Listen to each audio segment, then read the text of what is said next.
Hello, beautiful people. Hopefully this is live.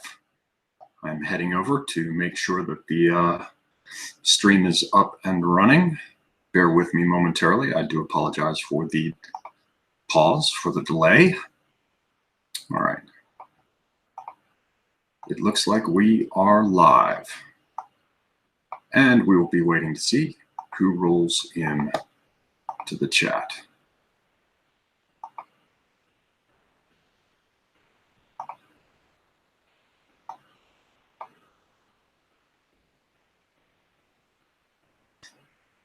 Well, good gracious, it seems as though no notification has been sent out.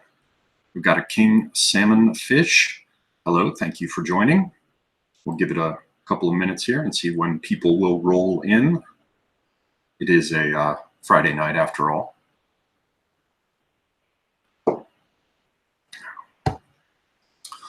And I do have it set on live chat so that I can see everything. Okay, ladies and gentlemen. We have a few people watching. Thank you for joining us. Welcome, one and all. I am Oliver Perrin for Semiagog. And the topic of our discussion this evening will be signs of socialist subversion, mostly taking the form of attacks on private ownership, but that is not all. Oh, so many signs, so many signs. I will be discussing a few of them tonight, but before we get started, I should go through the general remarks. As you know, there is Semiagog in a safer space here on YouTube. There are also analogs for both channels over on BitChute, so please consider subscribing over there. There's Minds, there's Gab, there's a Discord server, there's Twitter, and for those who wish to support the channel, there is both Subscribestar and GoFundMe. And I should also mention that I recently posted a clip over on BitChute that I did not post on YouTube.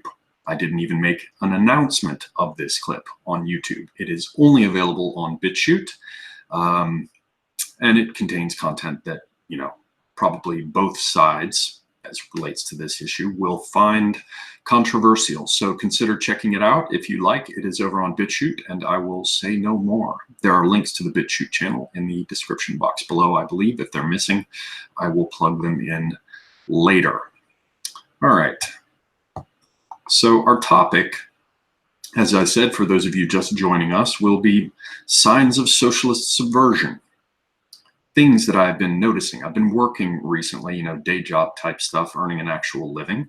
And I've had to do a fair amount of field research, secondary research, and it's going to ramp up presumably to field research for two different clients.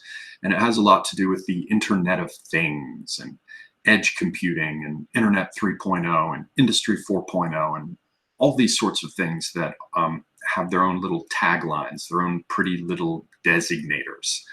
And in listening to all of it and looking at all of it, there was sort of a hole, so to speak, that struck me. And I'm going to be talking about that. I'm going to be talking about a number of these recent phenomena, mostly associated with business, some with government, that all seem to be arcing inexorably towards socialism. And a lot of this is, as we'll discuss, enabled by our recent developments in technology. Quite a bit of it is what's called the sharing economy, which we'll be talking about. Some of it has to do with peer-to-peer. And it's important to bear in mind that this so-called peer-to-peer situation is actually an illusion.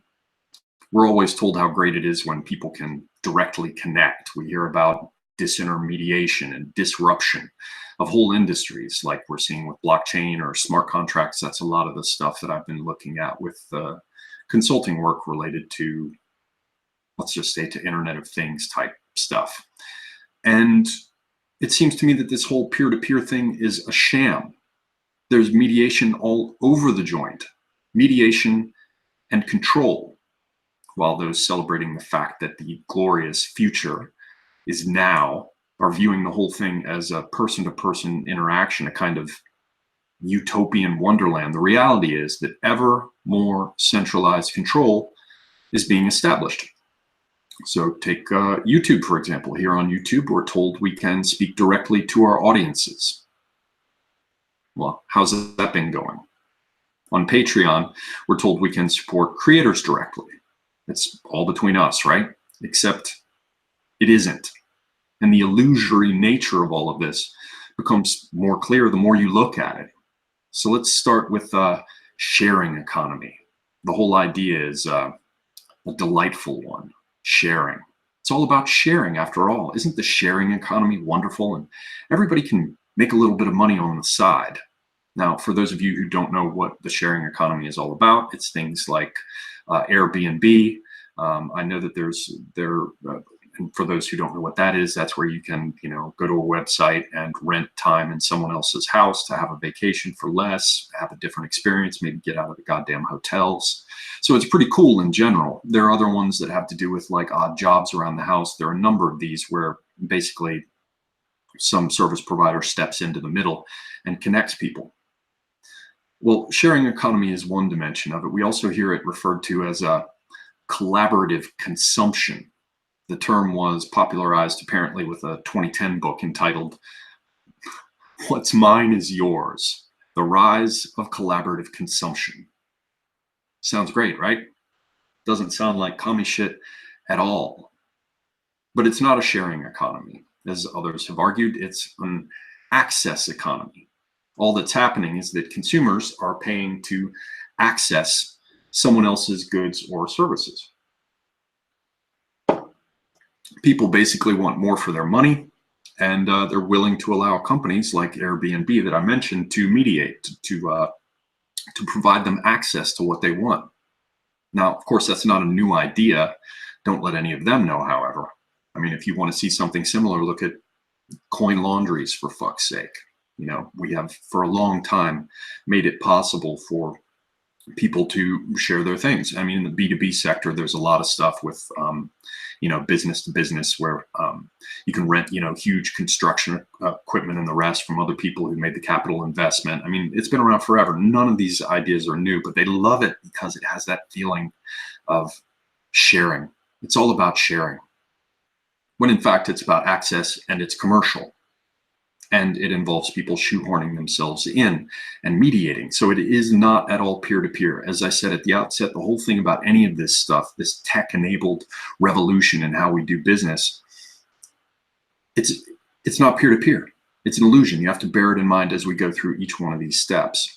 And because there's someone who's in the middle, who's put themselves in the middle, that facilitates this access, well, they can also cut off the flow, so to speak. What happens if this access is suspended? What happens if Airbnb decides they don't want to allow you access to their platform? There have been some headlines about that for people who are renting or who wish to rent, who don't behave in the proper, enlightened, and socially just fashion that is all the rage these days. What happens when that access gets cut? Not to mention that the whole uptake of the idea indicates that there are real economic problems.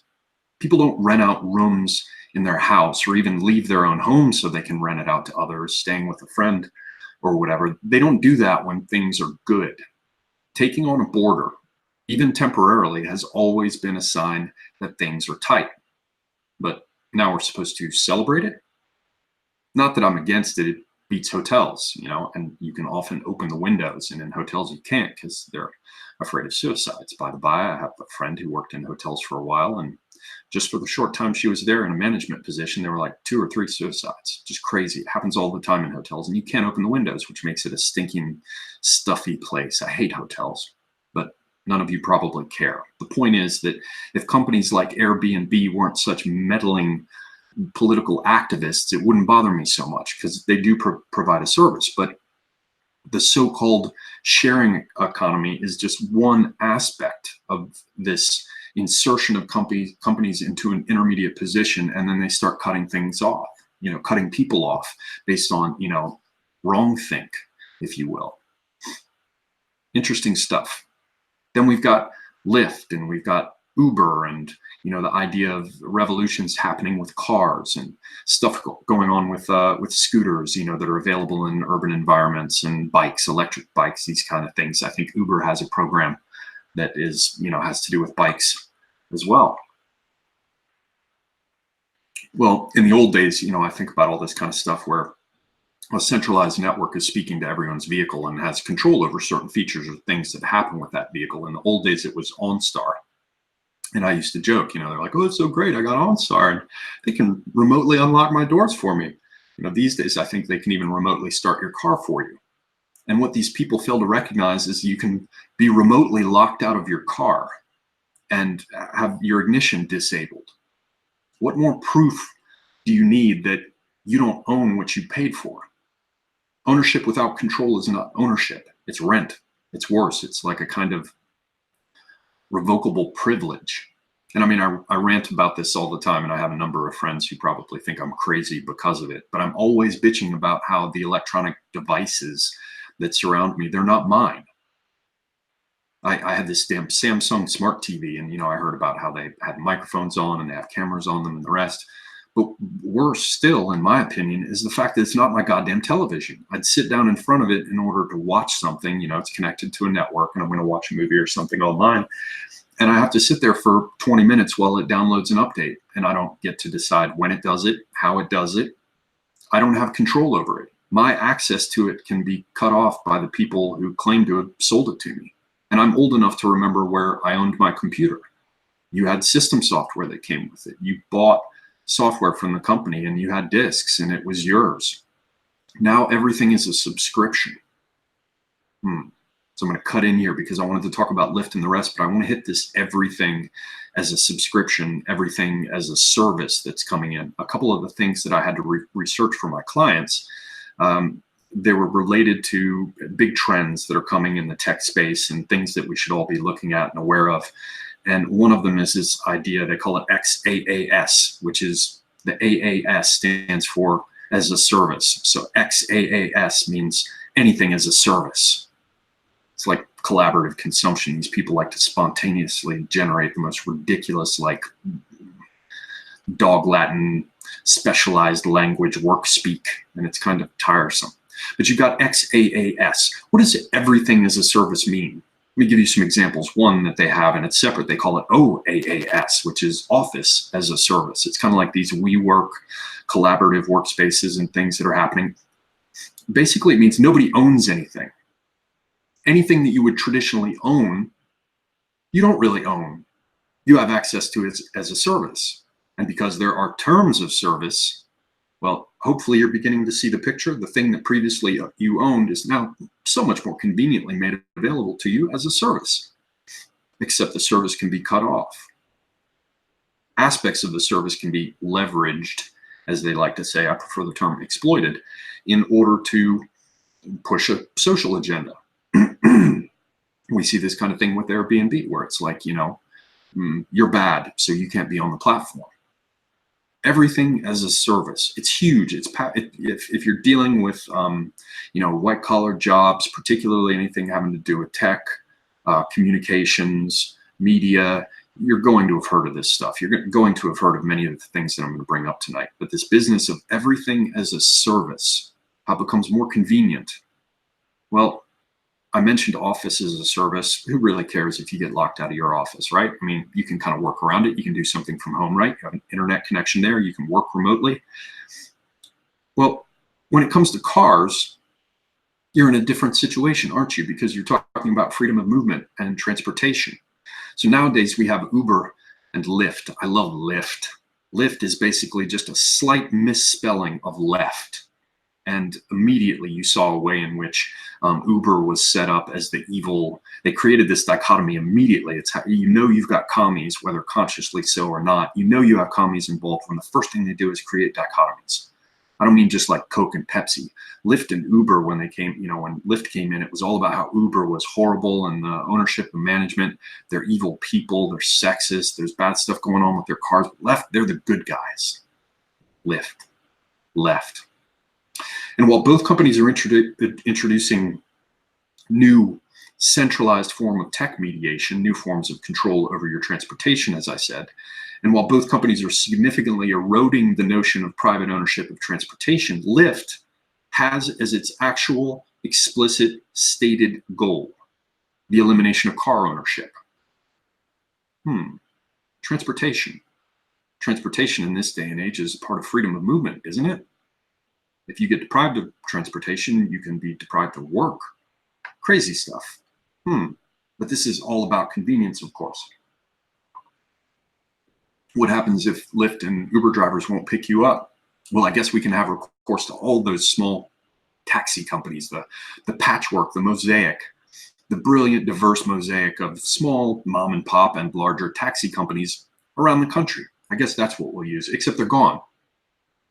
Because these major companies come in, they thrust themselves into the middle, they offer a compelling business model, they do disintermediate in some ways, but what really happens is it amounts to centralized control. Now, this isn't always done by these companies, like, you know, commie companies like Lyft, or whatever, progressive social justice companies like Lyft. It's not all like that. We've also got it being done by municipalities as part of this green awakening. So in my hometown, we've got these scooters all over the place. Apparently they're electric. I look at them and it just looks like witch doctory hoodoo fucking bullshit to me, because I don't understand how something that small will run at 30 miles an hour. But then again, I'm tech challenged in some respects. Anyway, these scooters are everywhere and they're made available for free. But as we often see with things that are made available but for free, they're dumped to the side and treated like so much crap. I actually have a friend who's very environmentally conscious and big into climate change. I'll give him the credit for actually putting his money where his mouth is. I think it's all fucking hogwash, but he at least like sold his very nice car and really does get around on a bike now, and he's in his 40s. So at least he's a true believer. And even he pointed out, someone who's very inclined to be well disposed towards these things, that it's like litter. Kids ride them around all over the place and just dump them everywhere. They're just lying all over the place. And of course, the city has to hire people who can detect where they are based on chips or sensors or whatever, and round them up and bring them back to where they need to go. So that seems like a great democratization of transportation, except there's, like in my town, my city, one real route, one or two, that runs through areas where actually people live, where you can get around on these vehicles. Otherwise, you get out in traffic and you're crushed, and it's illegal anyway. So you can only use them, you know, in certain areas.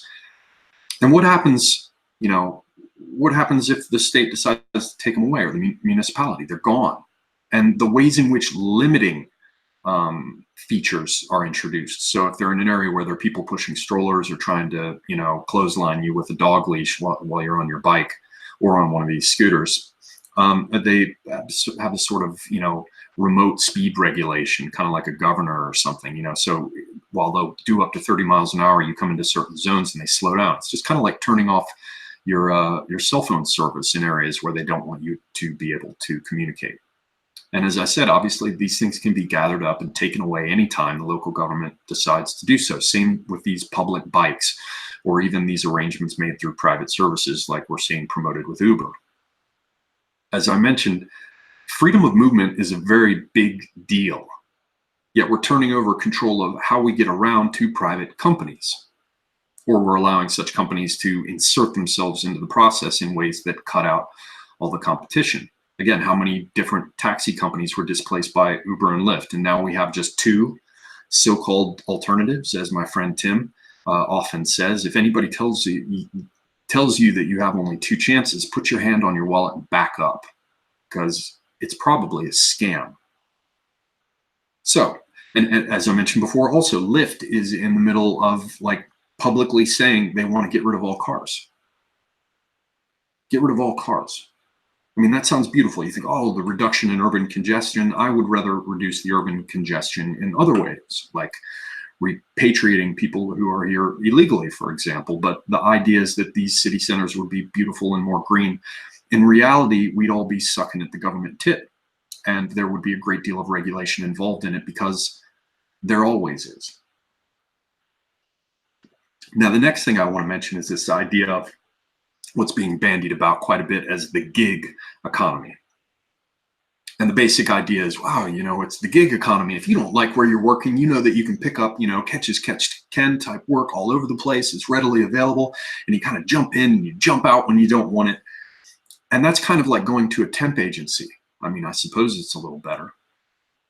The way they describe it is that, you know, you can do what you want when you want, and it involves a great deal of freedom. And in discussing it, I'm going to mention, or I'm going to read you a little bit out of an Harvard Business Review article about what one writer says about the gig economy. It sounds to me a little bit like freelance work, and they try to make it out that way because there is a certain freedom when you stay or go as you wish. But there are also real issues. And it seems to me that this gig economy is more about people's economic, financial uncertainty and lack of options that kind of drives them down this way, because most people I know don't have the freelance mindset. I do. I left working for companies except for situations where you partner with people and you start it yourself. But the last time I had an employer as opposed to a client was, I don't know, 20 years ago. It's been a long time, but most people are not set up that way. But we've got this idea of the gig economy, which seems to be a crumbling, evidence of a crumbling of all kinds of job security. And it is a part of this same situation. What's going on? You don't have a regular employer. You can't plan for the future. It makes things like universal basic income, which we'll also talk about as a part of this picture, seem much more appealing to many. And I don't think it's accidental. So bear with me. I'm going to read this. As I said, this is from Harvard Business Review. This one's called Thriving in the Gig Economy, and it dates from spring of 2018. So it's fairly recent. I'll just read you a bit. Have you ever been on a trapeze? That's how Martha, an independent consultant, responded when we asked her to describe her work in the 5 years since she'd left a global consulting firm to set out on her own. She had recently tried the art, which she saw as a good metaphor for her life. The void she felt when between assignments, the exhilaration of landing the next engagement, the discipline, concentration, and grace that mastering her profession required. Trapeze artists seem to take huge risks, she explained, but a safety system, including nets, equipment, and fellow performers, supports them. They appear to be on their own, but they're not. Martha, whose name, like the others in this article, has been changed, is part of a burgeoning segment of the workforce loosely known as the gig economy. Approximately 150 million workers in North America and Western Europe have left the relatively stable confines of organizational life, sometimes by choice, sometimes not, to work as independent contractors. Some of this growth reflects the emergence of ride-hailing and task-oriented service platforms. But a recent report by McKinsey is a consulting firm, found that knowledge-intensive industries and creative occupations are the largest and fastest-growing segments of the freelance economy. So let's pause here for a moment. Knowledge-intensive industries and creative occupations. That means graphic designers, copywriters, ad agency people have all been kicked to the curb. Knowledge-intensive industries, that means consultants, that means people who have a really hard time explaining what they do to folks who, for example, do perfectly sensible shit like trim trees, arborists, people twisting wrenches, working as exterminators, painting houses, paving driveways, slaughtering cattle, right? They can tell you what they do.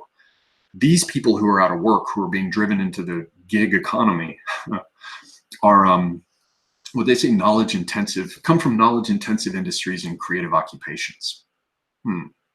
So that means that the people who are supposed to be rewarded by this whole system of socialism, the ones who fought for it, heralded its arrival through advertising and through white papers and decks that they delivered to clients when they're consulting, they're the ones who get to basically whistle Dixie out on the front porch in the cold. So, as HBR continues, to learn what it takes to be successful in independent work, we recently completed an in-depth study of 65 gig workers. Doesn't that sound cool? Like people who are in their 40s, or like me, older than their 40s with tattoos, we're going to feel good about this, right? Because it's kind of like gigging. It takes us back to our youth. And I can imagine I could put up with that, but how about people with children? How about people with much more serious health insurance bills to pay than I have? We found remarkably similar sentiments across generations and occupations. All those we studied acknowledged that they felt a host of personal, social, and economic anxieties without the cover and support of a traditional employer. But they also claimed that their independence was a choice. I chose this. And that they would not give up the benefits that came with it. Although they worried about unpredictable schedules and finances, they also felt they had mustered more courage and were leading richer lives than their corporate counterparts. It brings to mind the story from Aesop's Fables of the fox that lost its tail. I can't imagine why. So to continue, I won't do this forever. We're coming to the end. We discovered that the most effective independent workers navigate this tension with common strategies. They cultivate 4 types of connections: to place, routines, purpose, and people, that help them endure the emotional ups and downs of their work and gain energy and inspiration from their freedom. Wow, it's almost like what you're calling their freedom is maybe eliciting a response in them that's different from energy and inspiration. Maybe this is where you explain to them how it's not a bug, it's a feature, that they don't have any buffer, that they live from paycheck to paycheck, like they might have $400 savings. Anyway, as the gig economy grows worldwide, these strategies are increasingly relevant. Indeed, we believe they may also be helpful to any corporate employees who are working more autonomously from home or a remote office, or who feel they might one day want or need indeed to jump into a freelance career. So they talk about how they feel this sense of produce or perish, and that they're under pressure, and they have these 4 connections that this HBR writer suggests to them. One is to have place, because you feel disconnected from everything, read atomized, read isolated. You're supposed to kind of find a place for yourself. And I would expect, given that these people, for the most part, are able to work remotely, the place they're going to find themselves is in front of this unblinking, glowing screen. And we all know how healthy that is. I mean, you can tell from my monitor tan, I'm a big believer. They talk about routines. You have to establish routines for yourself, because you're not working with other people. You have to establish purpose, and you have to try to connect to people, because humans are social creatures, except most of these folks are freelancing, and increasing numbers of them are working remotely. That's another big tech trend we saw was, location neutral workforce, what used to be called telecommuting, but has been tarted up with some new set of terminology that we're all supposed to applaud. So that, my friends, is the gig. Excuse me. It's Friday night. God damn it. And I have been working, actually, which means I've gotten up earlier and I have not had much sleep, and was drinking whiskey. This gig economy is supposed to be a good thing, but I have very serious questions about whether or not that is the case. I imagine anyone with common sense would kind of raise their eyebrow at this when it's hitting the scale that it is. Again, I've worked freelance for a long time. It suits my personality. I live leanly enough, not having a wife and children, that I'm not in a situation where my margins are thinner, but they go further for me because I don't have the same kind of significant expenses. But it's been up and down. Other people are not, let us say, constitutionally predisposed to deal with this kind of thing and run their own business.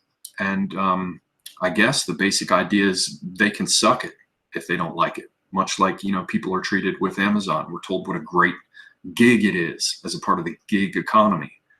It puts me in mind of the old story that Tim used to tell about, the situation with slaves and newly arriving Irish.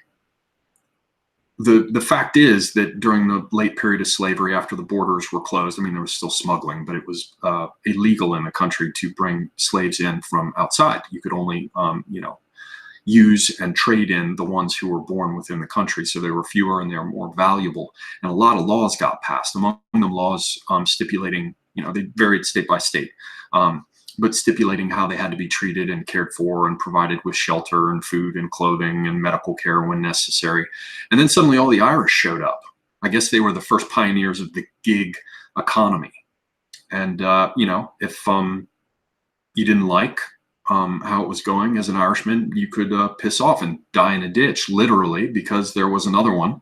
And if they got sick and didn't come into work, it didn't matter. You just found another one. They were waiting in line. The gig economy. And these people who are kind of a surplus population is a way that Tim has referred to it. And I saw it in my recent research referred to as the rise of the obsolete class.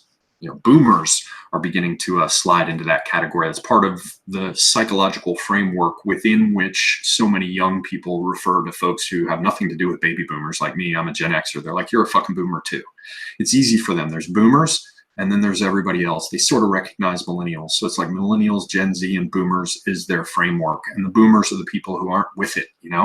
They weren't born with, their mouths affixed to the digital Toshiba life support internet nipple or whatever the fuck it would be.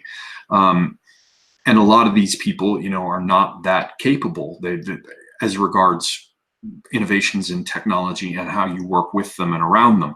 So a lot of those people are going out of work, and they're conceived of as this huge new class of people. Formerly, war and disease cut down our numbers. And now both those problems have been mitigated, and we're importing or tolerating the importation of ever more people into the country. So what do we do with all the extra people? It's kind of like people warehousing. It's kind of like dealing with surplus population. Well, now there's the kind of warehousing that you get where you're trying to keep people out of the workforce intentionally. Tim used to talk about it years ago. He's like, why do you think they pushed for more and more years of higher education for students who aren't predisposed towards it, who don't have, particularly great minds, who in many instances don't benefit much from it? And of course, there's the whole dimension of indoctrination and everything else. I'm not even going there. But the whole idea is that you kept people out of the workforce for longer and longer, and you ensured that they would be saddled with an enormous amount of debt by the time they finally got out of it. So one kind of human warehousing, because remember, there's temporary and more or less permanent, or let's say greater and more and less lasting solutions to the surplus population problem. One of them is university. You can keep them off the streets for a little while, keep them from driving wages down. Although now, of course, they seem to want that. So one is the university system. You keep them out of the workforce for longer. You train and indoctrinate them, and you make sure they're saddled with an enormous amount of debt that makes them more easily manipulable. The other kind of people warehousing that we get is, the college one is one that you pay for, but the one you really pay for is prison. That also, takes care of that excess population that, might be a problem to deal with, except that they do work, for example, with Unicor for slave wages, doing things like, stitching BDUs for military contracts. All of this is about being dependent, about making of the population an entirely dependent underclass, an underclass that is accustomed one way or another through the university indoctrination that I was talking about, or, the behavioral modification of prison, the hedonistic calculus. You've got them as an underclass, accustomed to active or passive control. Passive control through, the regular indoctrination that you get with school. It's the regular indoctrination of the law-abiding. They're told that if you ever want to make anything of yourself, you're gonna have to go away to school and, be a proper white-collar person with a real education, a college graduate, not one of these dirty, high school graduates, or worse still, high school dropouts. And don't talk to me about GEDs. That's all foolishness. So they send them off to school, and that's the indoctrination for the law-abiding regarding what kinds of behavior and speech are permitted.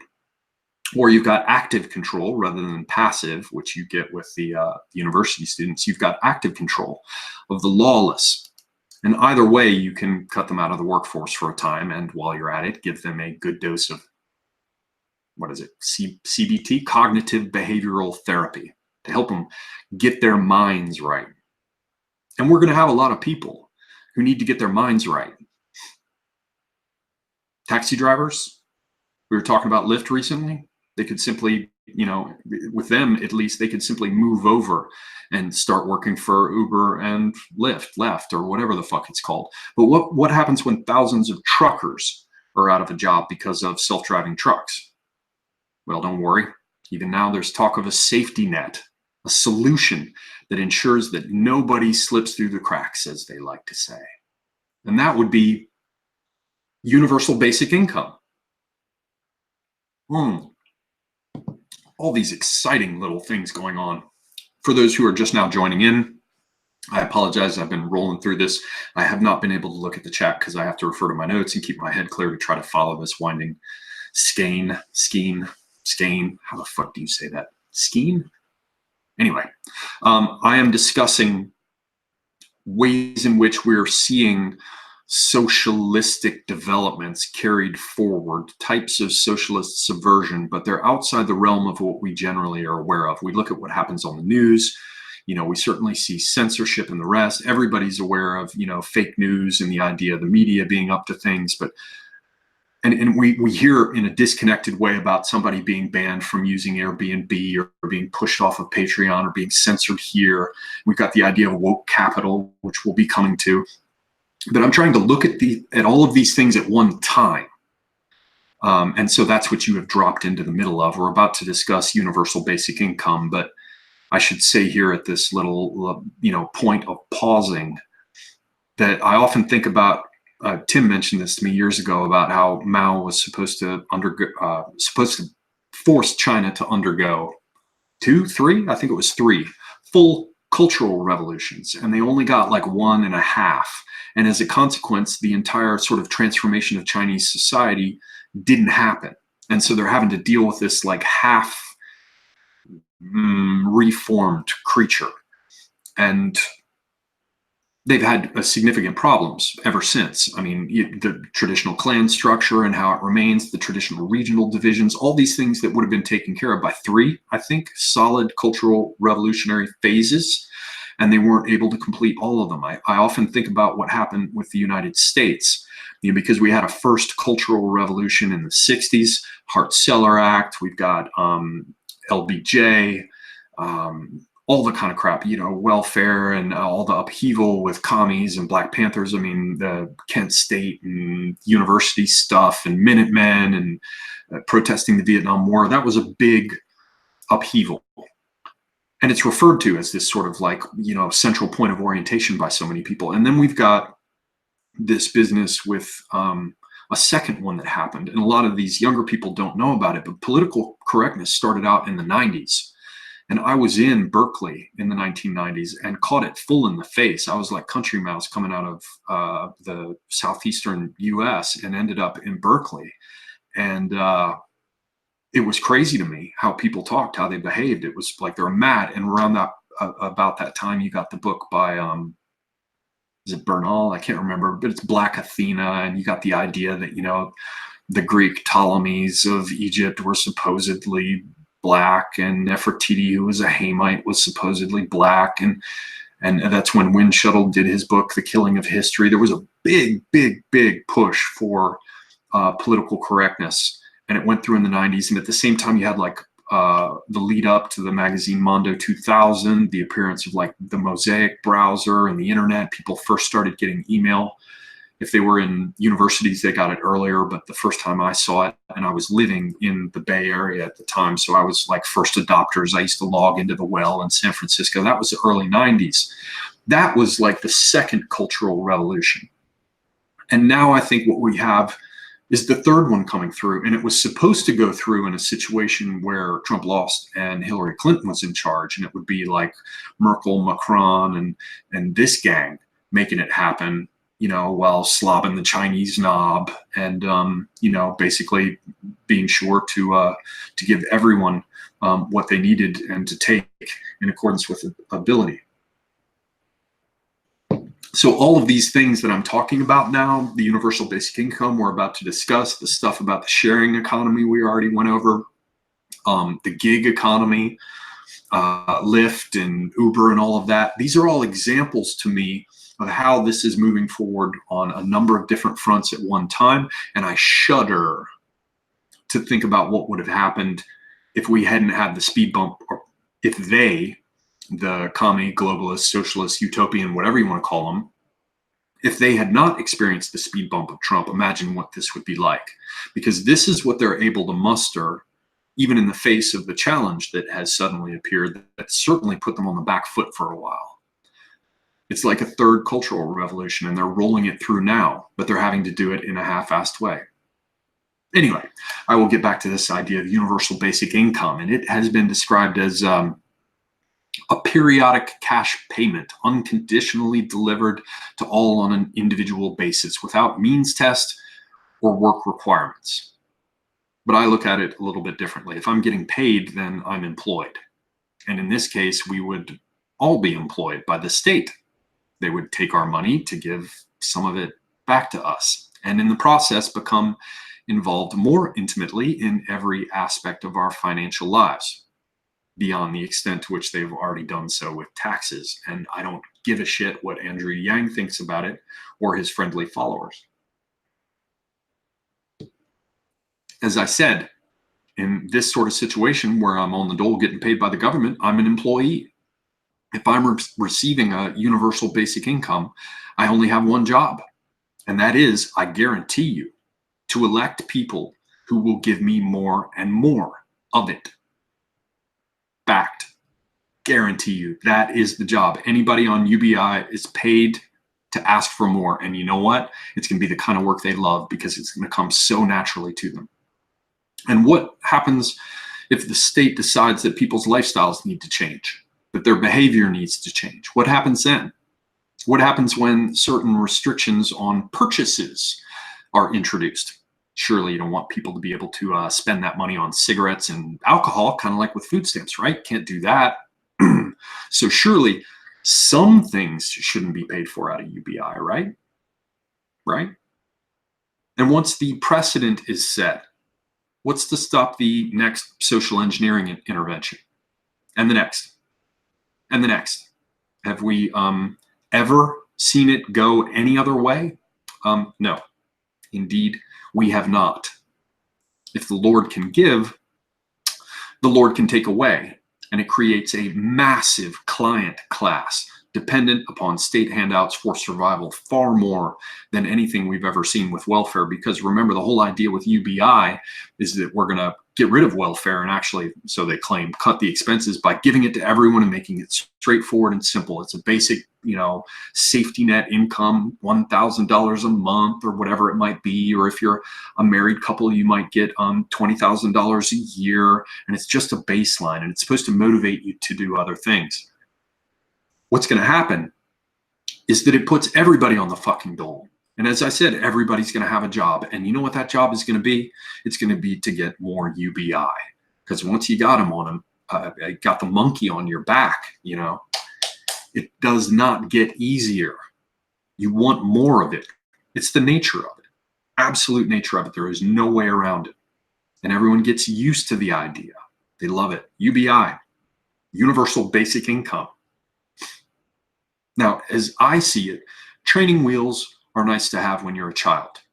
And a walker is handy to keep around for when you're old. In anticipation of my own winter years, I actually do my dips on a walker. I got drunk one night and was trying to do handstands on it and fell over and smashed up a mirror. I like walkers. I want to make them not frightening to me so that later in life, I'm like, yeah, I used to play with that as a kid. That's not a sign of my old age. But walkers aren't appropriate for everyone.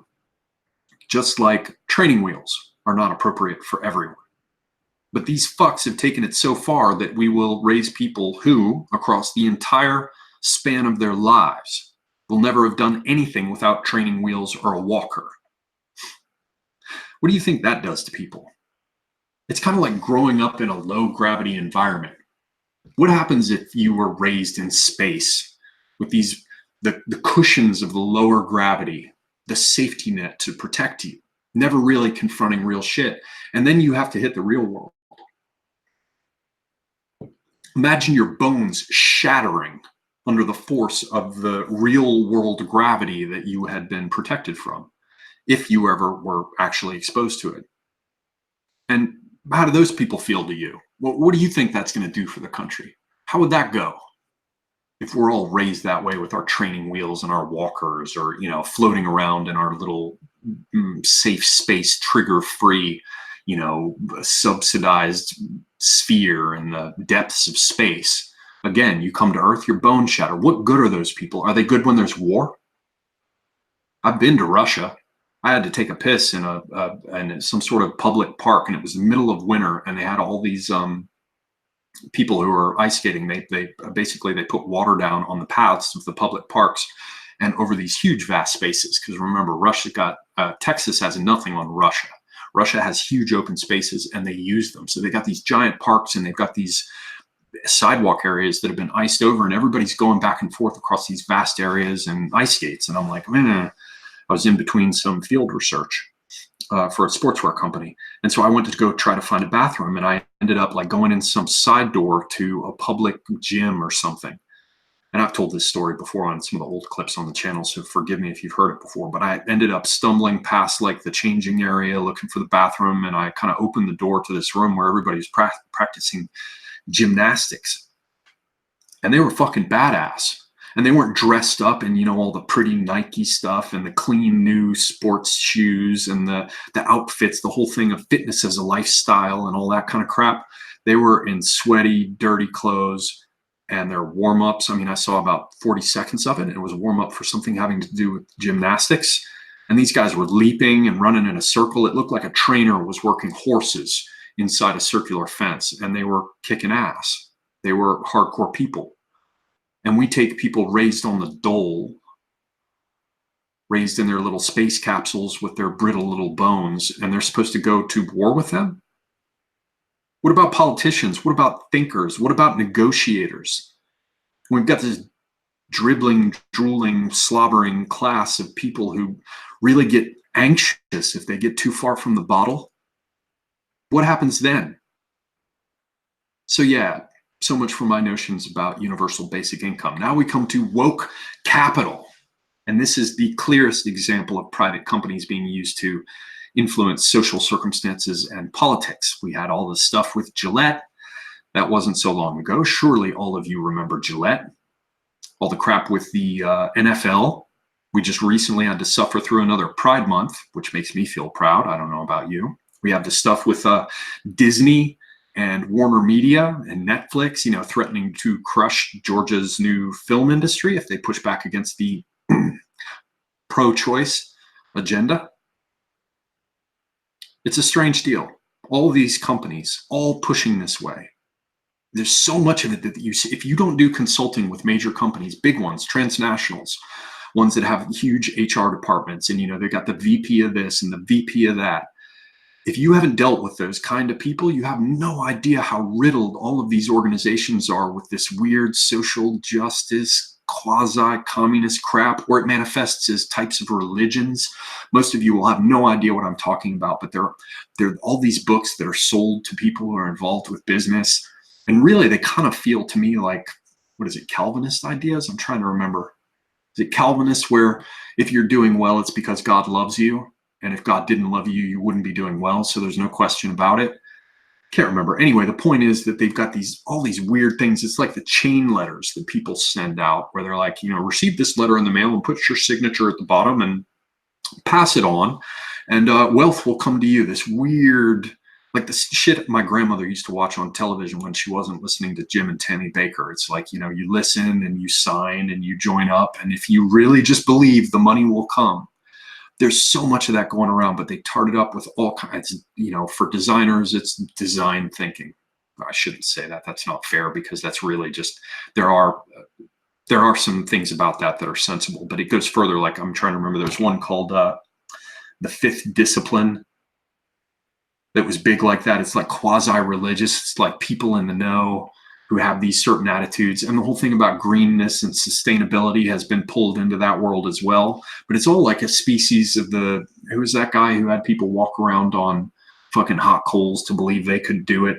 This weird transformation of the world of business and commerce and the rest as the realm of personal accomplishment and even religious vision and spiritual experience. Woke capital seems to me to be something that's of that sort. And what we're really seeing, I mean, there are many of them. As I mentioned, we had Disney, and, you know, I mentioned this stuff earlier with Airbnb, Facebook cutting people off, Patreon deplatforming people, you know, the Gillette shit that I mentioned. But what's of most interest to me here with woke capital is the companies that have a heavy, that are industry leaders as regards, you know, the tech, social media, network communications, data gathering, you know, your Facebooks and your Googles. The real thing I think that's important about all of this is that the internet enabled innovations that have reshaped personal and private lives. Also, these same technologies are the very ones that hold out the promise of central planning. of huge fucking silos of captured data, jealously guarded and monetized by private corporations, that they get away with calling, the places where they put this data, they get away with calling it the cloud. When the one thing these data aggregations are not is amorphous, floating, all-pervasive, and ambient arrangements. They're citadels of captured data. The only thing amorphous, floating, and all-pervasive about them is device-level surveillance, which I think I mentioned at the outset is currently being referred to using the trendy term edge computing. So woke capital is one thing, and you've got that religious aspect that I talked about. Everything should be green and everything should be sustainable. There's even a thing called the B Corp, in addition to the typical corporations that most people are aware of who have formed one for themselves. You have an S Corp, you have a C Corp, you have LLCs, you have LLPs. Well, they have this new thing they're trying to push called a B Corp. And it's a very significant thing they've been trying to push for, it's more than 5 years now. But the idea is it's a special category of corporation. That corporation, remember, a corporation is nothing but a legal protection, a legal shield, and a kind of recognition of the entity for purposes of taxation. So the fact that they're trying to push this social justice or sustainability, responsibility, accountability crap at the level of types of incorporation is significant. Anyway, it's called a B Corp. Look at it. It's another one of these quasi-religious aspects, the introduction of a moral imperative that really, goes with this whole category, the idea of woke capital. Those we've touched on, but I'm most interested in the Googles, and the rest, because that's what we're really dealing with here. When we deal with Patreon cutting people off, when we deal with Facebook saying, for example, it's not just what you said on Facebook, but it's what you said over here, or even what we found 3 years ago, and besides, the experts over at the ADL had explained to me that you really do need to go because you're a racist. Those fuckers, this kind of thing all has to do with centralized control of information. The reason I think that you have so many commies in companies like Google, Facebook, Twitter, and the rest is because the whole milieu is essentially a communist wet dream of total control. The long anticipated opportunity to set the world to rights through centralized control, because they always know better. The only thing stopping commies from getting it right thus far, they imagine anyway, is that the internet has only just now been developed and perfected. So it's very important to look at network communications. It's very important to look at 5G. It's very important to look at the Internet of Things. It's very important to look at edge computing and the so-called cloud, which, as I said, is just a vacuuming, sucking, centralized private citadel of data that's been stolen from everywhere in sight. All these things must be watched carefully because they are a commie's wet dream. This is where they believe truly that their time has come. They can finally get it right. The issue in the past was never that no human being or even group of human beings can foresee all things and prepare for them in a centralized fashion. That wasn't the issue. It was that they had imperfect instruments with which to exercise their control. They are going to fuck us with centralized, ever more granular control, constantly thrusting themselves into all human relationships as the palsied hand of the state reaches out to fuck with your life and mine. That's what's going on with woke capital. So now we will move to the next subject, which is the Green New Deal and global climate change. We're almost done with the basic part of this, and I'm probably going to go longer than I thought so we can have a good Q&A section. But I want to get this out of my system. I've had multiple days now of sitting in meetings with people where, there's one guy I was talking, he's like, yes, we're going to get to the point of zero ownership and the sharing economy and the blah, blah. And I'm like, yeah. That's communism, right? I can't keep my mouth shut at work. Luckily, I'm freelance. Someone freed by the gig economy. So, if I run my mouth a little bit too much, not a big problem. But anyway, I have to get this out of my system. So I have two more Green New Deal. No, Green New Deal is the last one, and then we'll get to questions. The Green New Deal is all about a global game. It's about global action, global regulations, global control, specifically related to energy.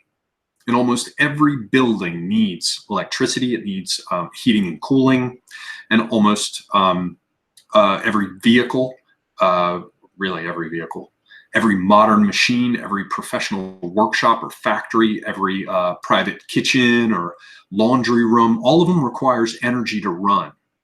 So I ask you, ladies and gentlemen, friends, one and all, could there be a more perfect pretext to establish universal, intrusive, regulatory, and ever more granular centralized control? Any more perfect excuse than, this is an appropriate moment, excuse me, saving the world?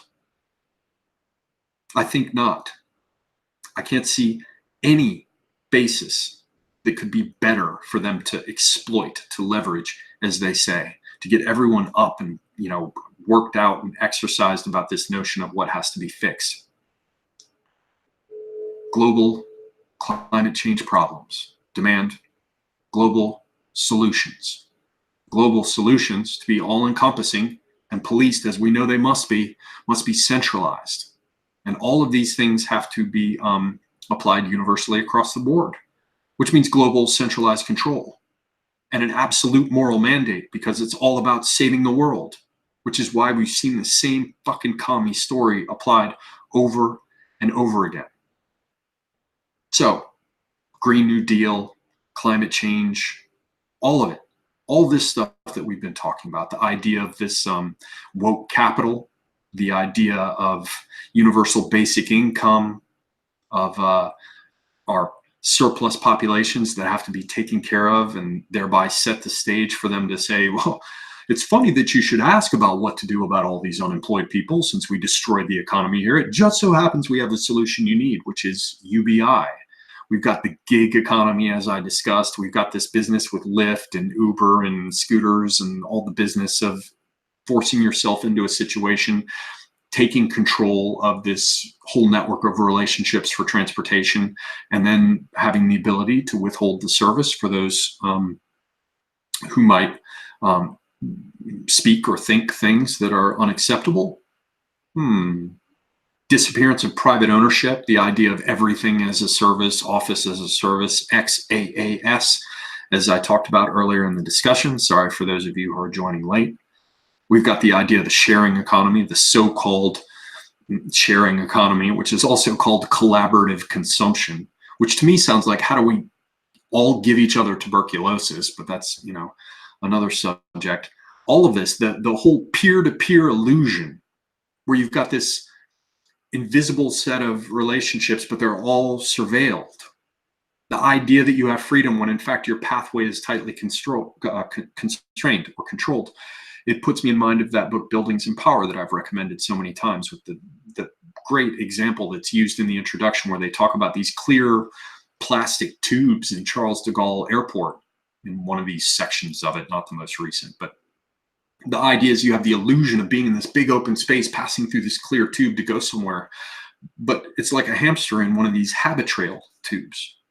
The illusion is that you have this freedom of movement, but in reality, the movement is growing ever more constrained. And so, to bring it all back around, I see these signs of socialist subversion. And again, many of them take the form of attacks on private ownership, like the, you know, everything is a service. Well, if everything is a service, then you can be denied service. There are terms of service. Private ownership disappears. What you claim is mine isn't really mine. All the way down to things like property tax. What happens if you don't think that you're renting even what you think you own? Try not paying your property tax. It's all rented. There is no ownership. And all of it is this steady march on multiple fronts of increasing socialist subversion. So that, ladies and gentlemen, is the first half of my discussion. I seem to have kept it neatly to within an hour. Congratulations to me, even after drinking what I've been drinking. It is Friday night after all. So, ladies and gentlemen, I am now here with you. Thank you for joining me. Thank you for watching. And I am ready to answer whatever questions you might have. So while you're thinking of questions, and more importantly, putting them up here where I can see them so that I can respond to them, I'm going to mention this other really brief idea. I have some notes about it, and it's not ready yet. It's not fully cooked, but it's entirely possible that, oh shit, it's downstairs, but I remember it in my mind. The basic idea, again, get your questions coming so that I can roll back through them and answer them, and we can have an interesting discussion with the 1 hour that remains. What I wanted to say, and I don't have my notes here, but it's worth everybody thinking about in terms of those on the dissident right, or those who wish to take steps to ameliorate our circumstances. And that is that we have very serious religious protections in the United States. And I think a lot of these people are talking about freedom of speech and the rest and being deplatformed. I think it would be rewarding for those who are legally minded and detail-oriented and the rest to take a look at the opportunities that exist in tackling the subject of what's being called white well-being from the perspective of religion. It's got a minefield. It's got real issues associated with it, one of which I'll mention. But the thing is that the constitutional protections are so serious that if it were handled right by people who are intelligent, I think that there's a whole lot that could be done by exploring the religious dimension of constitutional protections as a basis to affirm and set forth certain ideas. Now, as I said, there are a bunch of problems with it. I'm going to mention one and then come around to questions. And that is that, basically any religion that's new is a cult.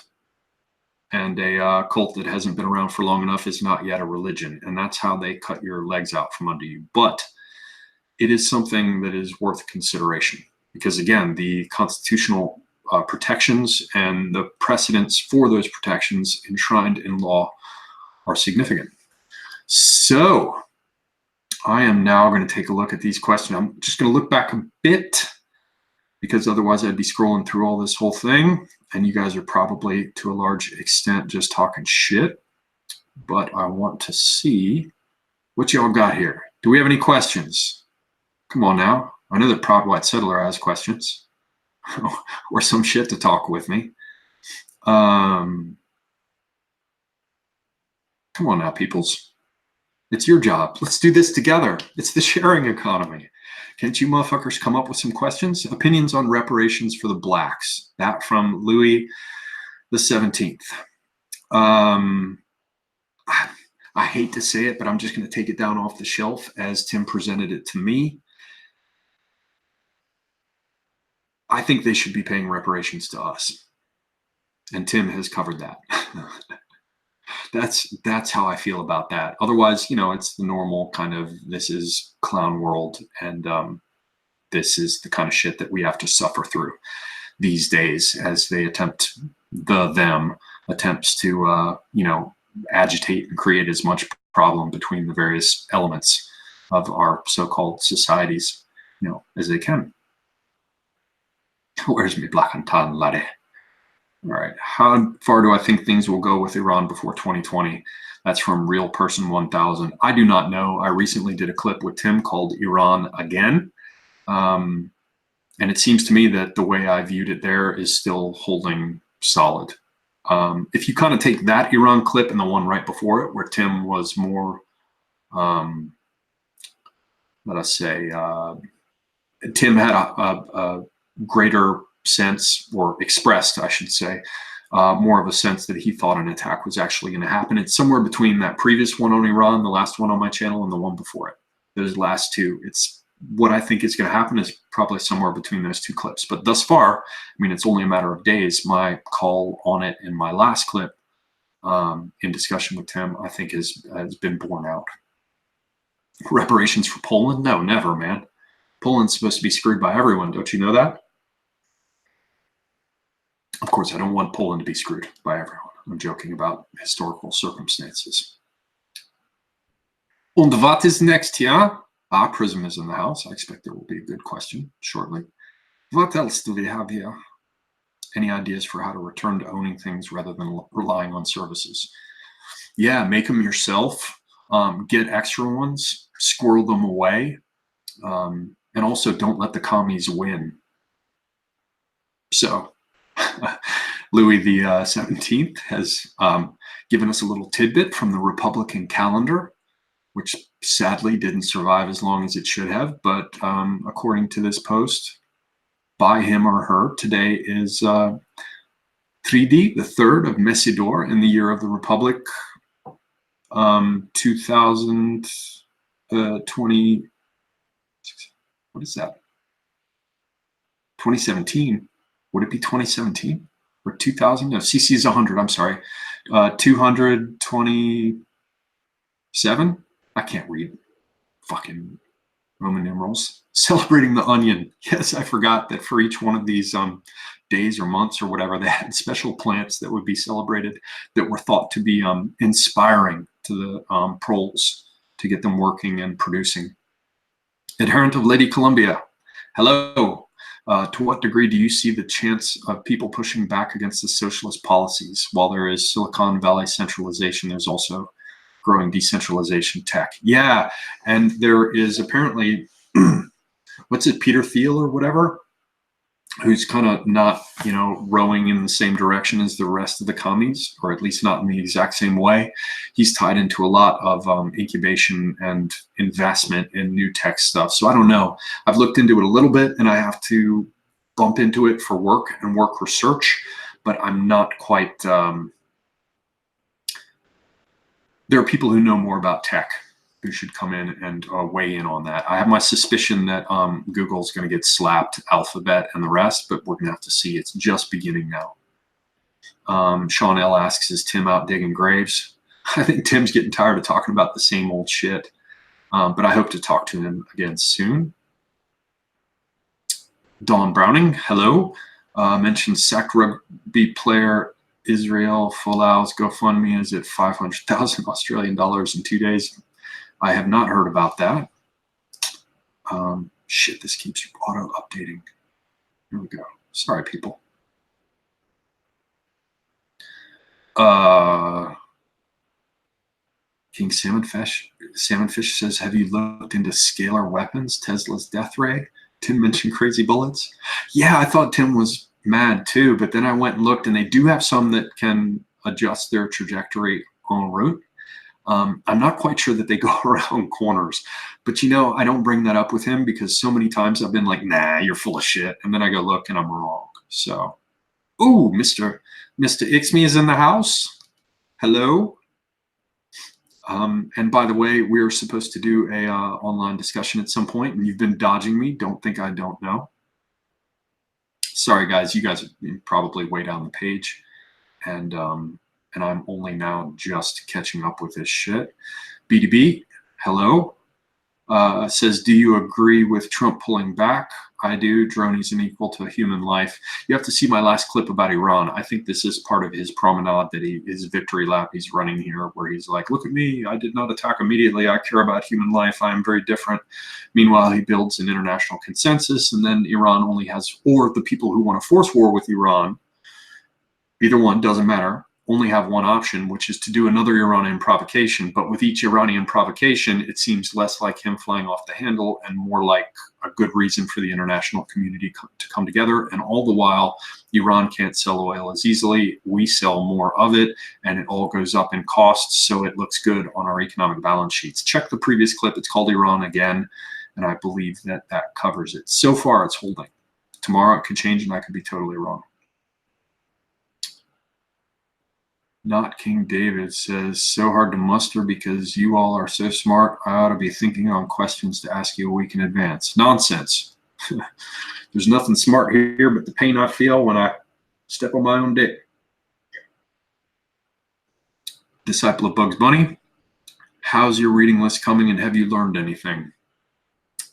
I am fucking stuck on Apollonius Rhodius, the Argonautica, about Jason and the Argonauts. And I've got the Loeb translation of it. And then I've got some stuff on China I have to read. And then, yes, other subjects. I have learned some things, but I have not been reading as much as I would like to lately because I have to actually work for a living. And I've got these trees I've been buying climbing shit and reminding myself of what I used to do when I was into rock climbing as a kid, because I'm going to go up in trees and try to trim them. Okay. Next. Good gracious. See, I'm scrolling down and then it auto updates. Apologies. Apologies. I am getting to a question. Philosophicat said, oh, sorry, wait. Philosophicat said, what would my presidential platform be? I'm not going anywhere near the presidency, ever. Any attempt by me to do that? No, never, never. I'm not fit for that sort of thing. I can be involved in local stuff. Plus, it's like misery and to be that constrained and to be under that kind of microscope. Only I've got my issues with egotism, but I don't have that particular stripe of it that flourishes in that environment. And so, yeah, the cursus honorum is not for me. But the general idea would be to strip back a number of things about the Constitution to something closer to that which we originally had. I'm not, man, I'll get in trouble just even thinking about it. And heaven protect me, heaven forfend. I appreciate the question, but to go there, buh. Adherent of Lady Columbia says, have you heard of the recent rise in Alberta separatism? I have not heard anything about that. Nothing.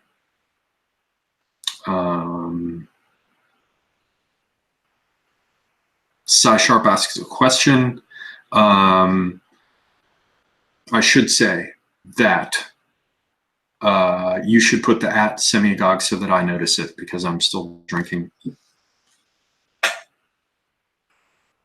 And it's late for me. I've been up for a long time, if you want me to see the question. But I do see this Sharp. Ali, do you think that the UN replacement migration plan will ever be halted? Yeah, when it's forced. When they don't have any other option. Louis the 17th, is there a historical precedent for reparations? I believe the first time I've seen war reparations was with the Treaty of Versailles. All reparations since have, I assume I should add here, been pushed through with treaties after war. Something there was a word missing. I don't know enough about reparations. I'm busy now having to learn about the origins of communism, because I'm arguing about the people that I'm not allowed to talk about. And I'm probably going to lose all my friendly new dissident right friends. Speaking of Apollonian German in the house, hello, sir. With this business, let's chat again about Russia and these other subjects. If I read Spiridovich, I would be happy to do so. Absolutely happy, though I do stand in awe of your red beard. Oh my God, you are a fucking Barbarossa, if anyone is. That thing is out of hand, man. That is mighty. So yes, Apollonian German in the house. Ladies and gentlemen, check out his channel. Philosophicat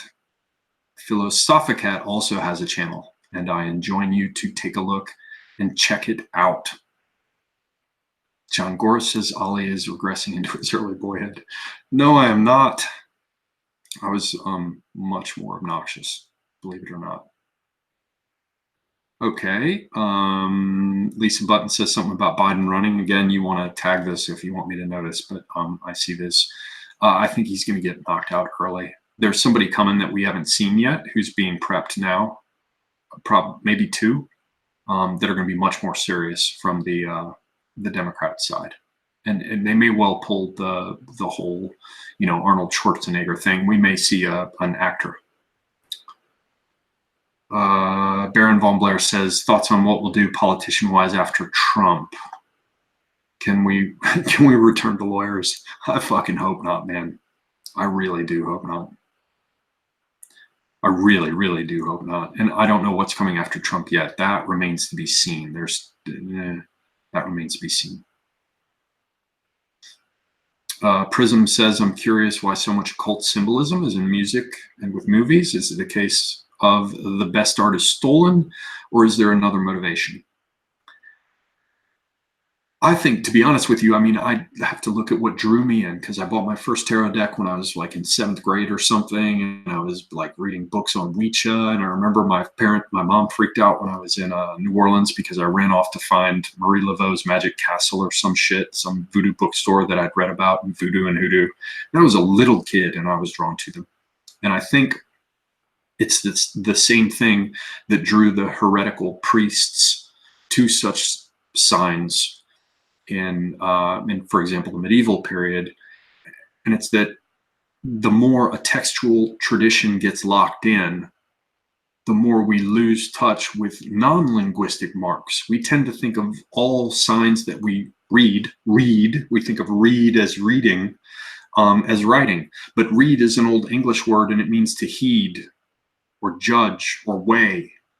And so there's a whole category of our tools of cultural communication, and things that fall into that category include flags, brand signs, family insignia, monograms. There's all kinds of monograms. It's a little off because it has text. But basically, there's a whole category of ways that we communicate as human beings that are non-linguistic signs. And one of the few places where the idea of that is still around, though almost entirely unconscious, is in the realm of the so-called occult. So it's natural then that when we look at those signs, we're like, ooh, something's going on. And indeed there is. There's a whole category of our communication that involves non-linguistic signs, which are related to territorial marks, environmental marks, and resource marks in space. But because our textual traditions ignore them, and in fact, the textual traditions attempt to obliterate any traces of what came before them. Anyway, it's a long story.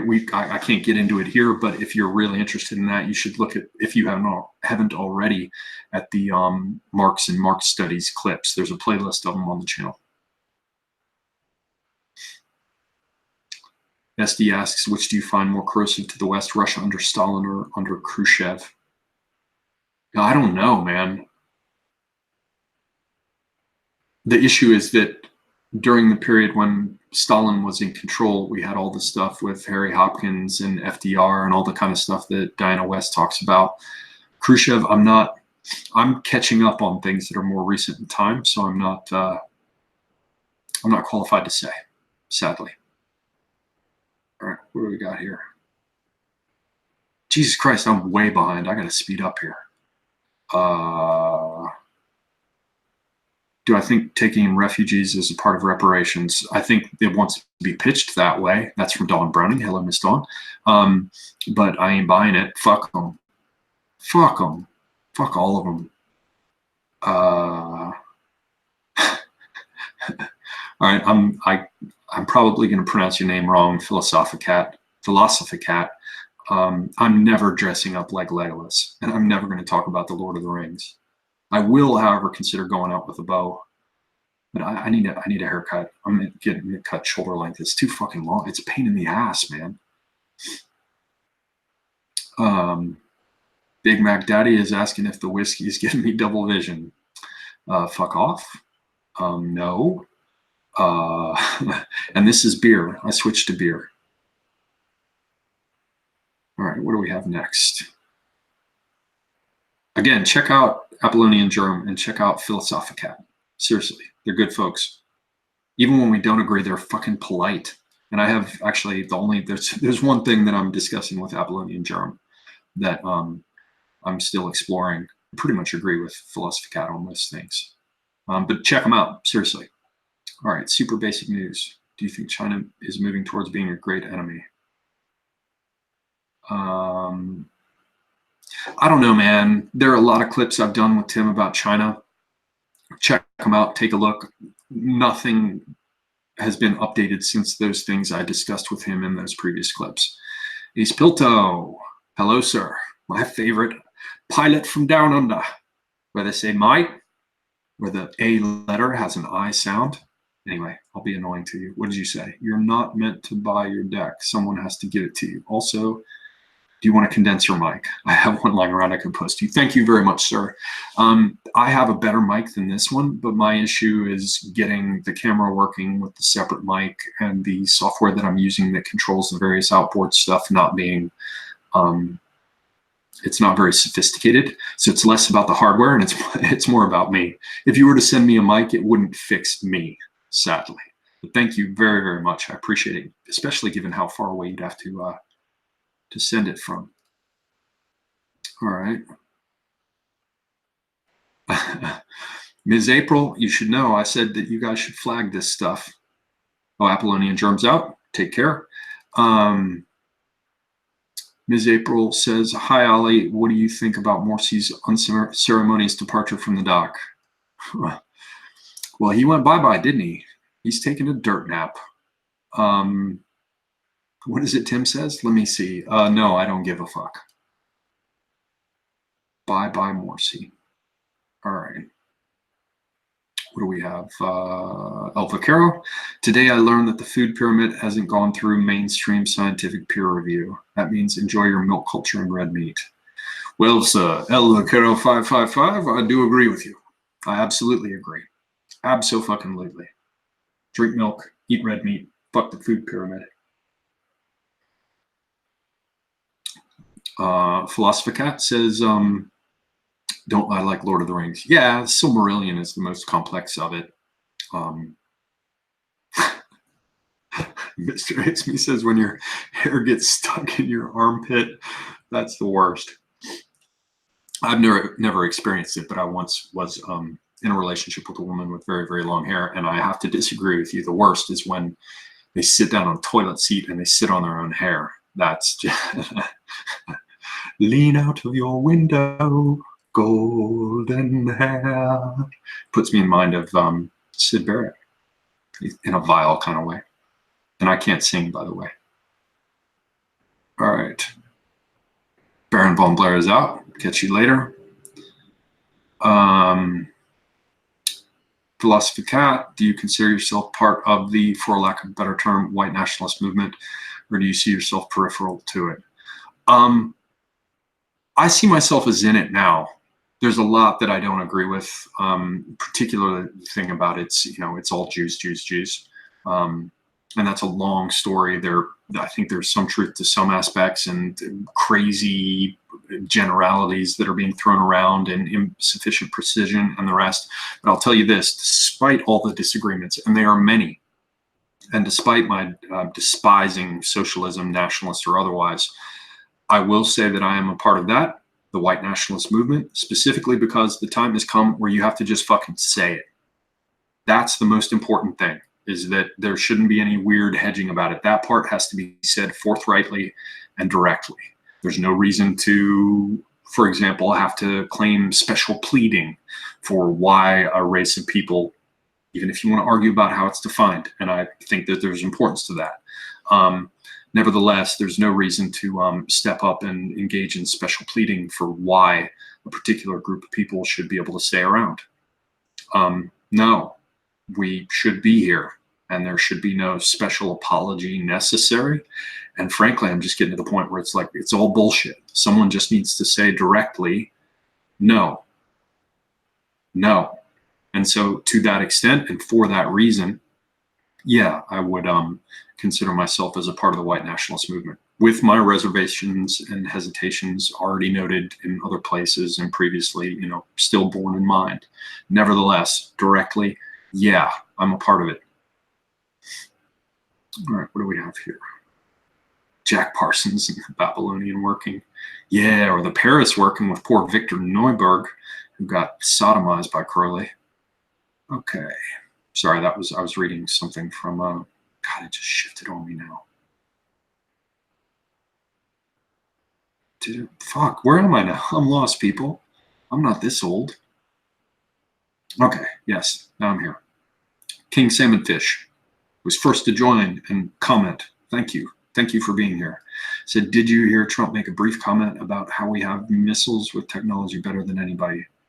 Yeah, I did hear about that. And yes, the Russians have hypersonic. The Chinese have hypersonic. A lot of people are working on it. But I'll tell you this: once they've released the Kraken, you're not going to have to wait very long. I mean, if anybody has told you that Russia's a little different, they've been at it for a while. And yeah, the Chinese steal tech, but once we get on it, we're not going to be playing catch up for long. Fuck them. All right, what do we have here?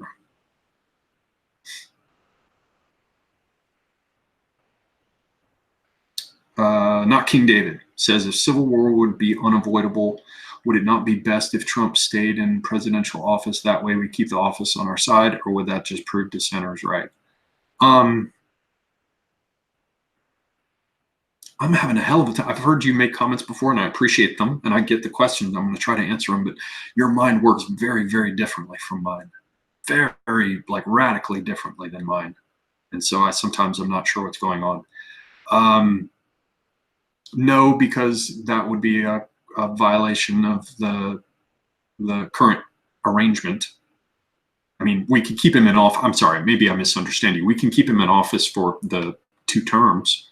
Unless something is changed, he can only be in office for 2 terms. I personally wouldn't mind seeing him have a 3rd term added if he continues to not be a nightmare. But only to the terms of 12, which is what FDR did before, because I think his deformation of our system, his subversion of it, and his distortion, that meaning FDR's, needs something to counterbalance them. Philosophicat says on the so-called Jewish question, I think there's too much focus on it. And I think that this whole thing of the Jews is a nonsense. I think there are Jews involved with problems that we have, but there are people of other groups. I would agree that the Jews are a small percentage of the population and are overrepresented, that too, overrepresented among the people who are seeking to degrade and destroy the West. But I have serious questions about identifying them as the primary problem, and even seeing Jewishness, qua Jewishness, as the basis of the problem. But I'm going to be addressing that on BitChute, and I'm going to be doing it with a number of clips. My main thing is I think it's the West, Christian things, and as I've mentioned in my recent BitChute clip, I think you have problems with essentially post-Christian secular humanism and universalism and syncretism, which set the stage for some other further variations that came through secular Ashkenazis and sort of all conspired to conjoin and make an incredible mess. And I think both sides have to take responsibility for it. Okay. What do we have here? Right on. Thoughts on New York giving illegals driver's license? Fuck all of them, man. Fuck all of them.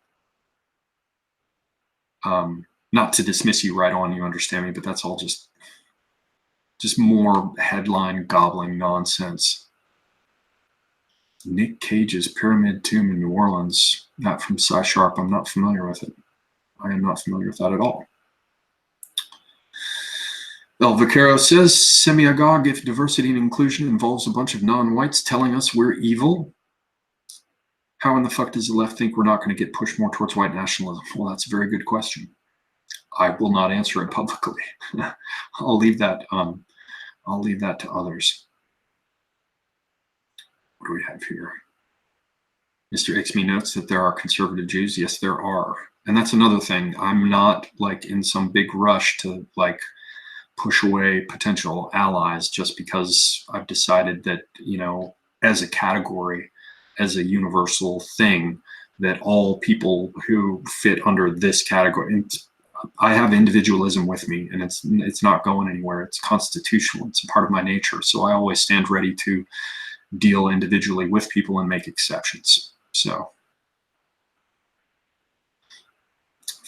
man, I got to leave this discussion about the Jews aside just because I'm going to be addressing it over on BitChute. So Philosophicat says, my feeling on the Jews is it's time to make peace with them and put aside this centuries-long blood feud.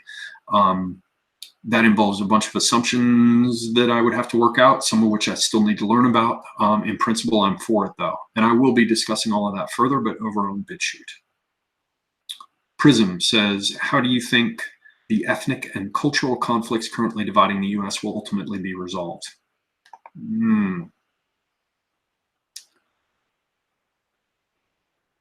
There's going to be something that breaks out that brings it to a head, and we'll see how that gets dealt with. I remain hopeful that it can be just political instead of things like martial law and conflict in the streets. But it could go either way. And I do think that what's happening now is the third of the leftist cultural revolutions, going back to that thing I mentioned way early in the clip for those who weren't here earlier.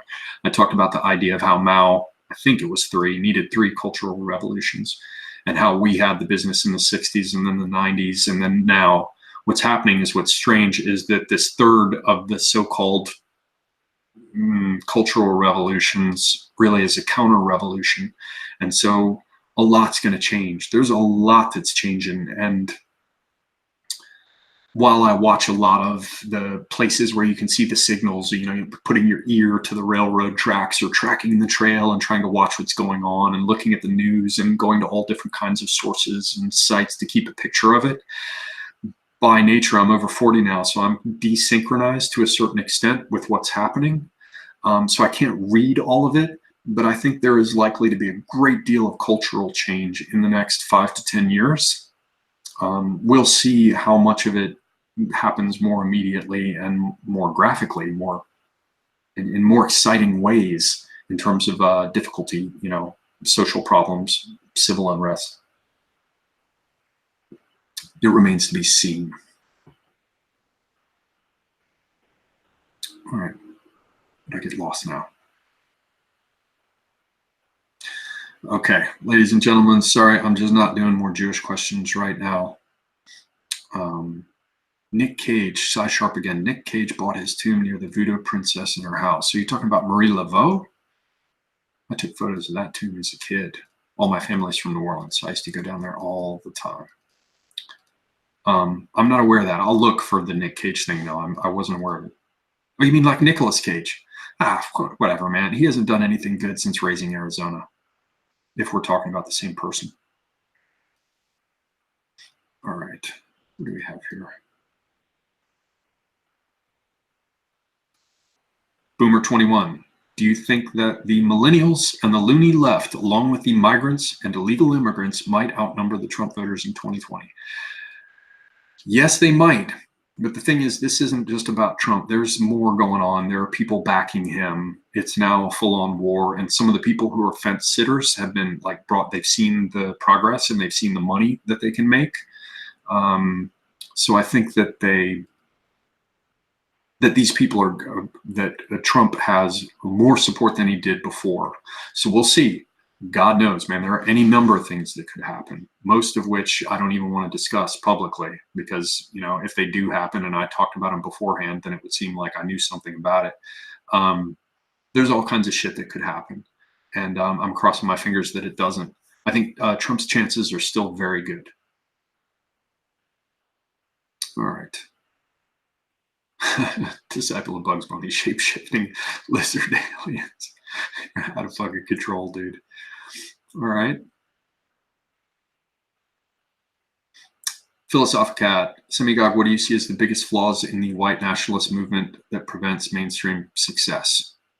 Well, the whole thing with blaming a specific group of people in all ways, in kind of haphazard ways, and in mutually contradictory ways.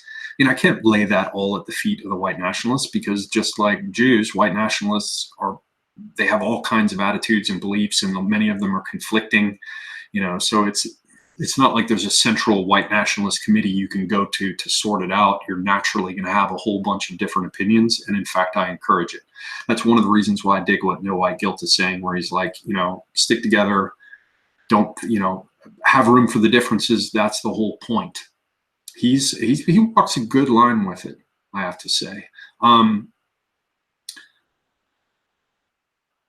I think most of the problems that the white nationalist movement has been confronting are being overcome just naturally right now because a number of people really are being brought over to it. But I think there's a certain amount of, I mean, you really covered it. I can't, honestly, I can't at this point phrase it any better than you did. You had a tweet about the whole thing of basically wanting to remain on the periphery and wanting to remain, having an investment. It's kind of like the punk rock attitude. I have it to a certain amount. It's like, well, if I was too much like everyone else, then that would call me into question for myself, How could I be successful? Because to be successful would be a part of that. And I derive so much of my identity from this, this distant radical orbit out here, far from the heat of the sun. So that is one of the problems. So the JQ stuff is a part of it. Though, to be honest, they'd invent something else if that wasn't the problem. I think that there are some very straightforward, basic things that people should agree on that are kind of like a minimum standard. And then if those kind of things could be identified, it would go a lot further. Right.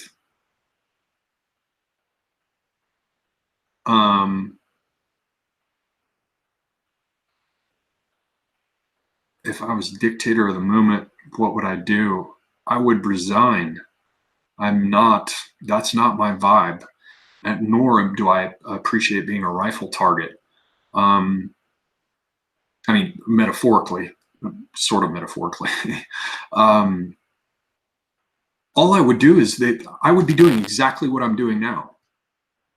Exactly what I'm doing now. There's nothing that would change. I am individually behaving as I would if I were in charge of the thing. I would be doing the things like where Millennial Woes comes in and he says, yeah, this is shite where everybody's being pushed to the periphery and they're being deplatformed. We have to do something about this. And I send back a tweet saying, lawyers, lawyers, lawyers, lawyers, raise money, sick lawyers on them, find the people, come up with a strategic plan.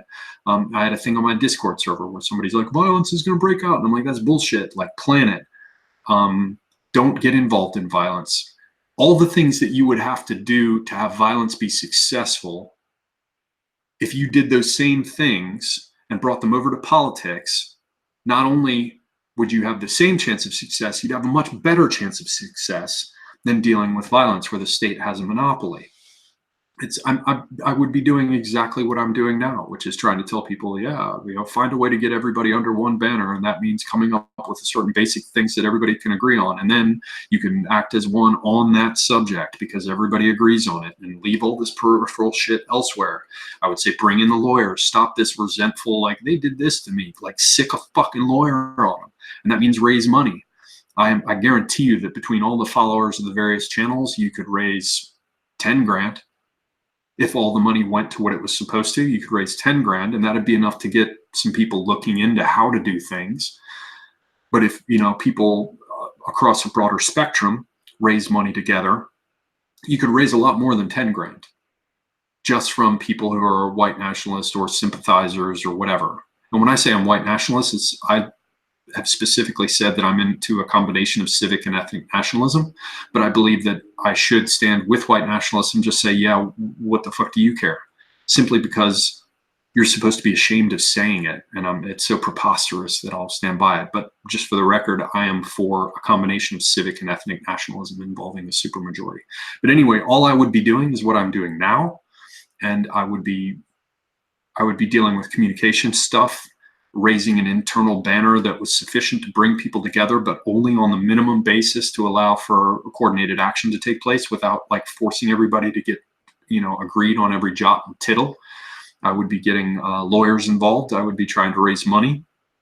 And it's what I do in business all the time. You get together and you have what they like to call an ideation session, where you all sit around a table and you plan and you think. And people should be doing that together and producing plans and contingency plans and how to tackle this and take this path. And if no contact survives first plan with the enemy, then you zig this way and you zag that way and you have a second plan. And nobody's doing it that I know of, not that I'm involved with. Okay. Wer am I? Fucking Mr. X me. Fucker. Ha, yeah, Ollie, answer that. All right.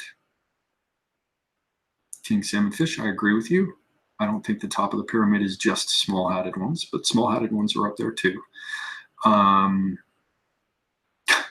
Presume you're crazy. I don't want a crown in the first place. That's the problem, that by having that relationship, it's like a bully and a coward. Bully requires a coward. Coward requires a bully. King requires subjects. Subjects require king, and you're bound into that relationship. I will participate just to show that I can do so and cooperate and to put my money where my mouth is. But at the end, like Lao Tzu, I'm climbing on a water buffalo and I'm rolling out into the woods. All right. SD says, Semigog, what is your opinion on Freemasonry in general? A truly subversive entity or merely an innocent fraternal tradition?